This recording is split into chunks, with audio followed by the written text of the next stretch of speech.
stores, and it looks grim. We lost more than half our supplies with the module. If we don't find some creative solutions, we'll starve before we ever reach Mars. Hi, my name is Mike Rausch, and I'm the director on Tharsis. I wanted to talk a little bit about some of my inspiration for Tharsis, and the main one being a documentary I saw on a whale ship called the Essex. The Essex was the main inspiration for Herman Melville's Moby Dick, and what inspired me about this story was what happened to the crew after the ship sunk.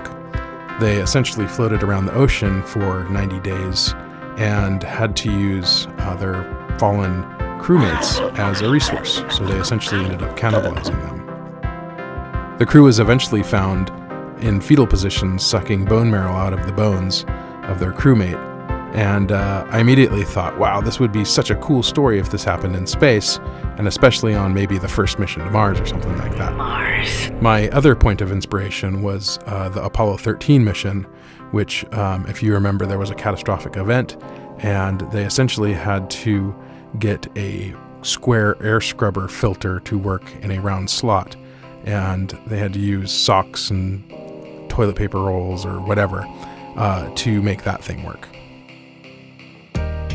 I wanted to have sort of this classic 70s style sci-fi art that was updated for the modern audience.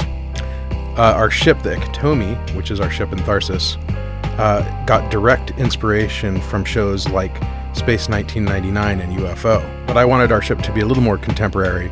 I wanted it to look like something that could actually be built today that would go to Mars.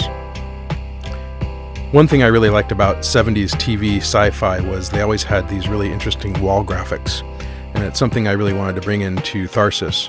You can see here in our med bay, we have basically this same sort of stylings with these big stripes of color with some beige in the background, and this was a direct inspiration from the UFO series.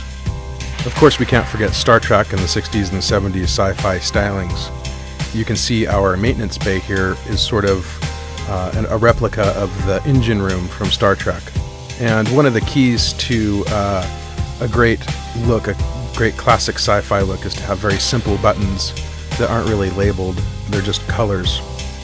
We have some of that. We try to stay away from this really intense sort of UI or machinery and just have it be very basic and simple. And a lot of influence was from 2001: A Space Odyssey, and again you can see some of the simple control panels in UFO.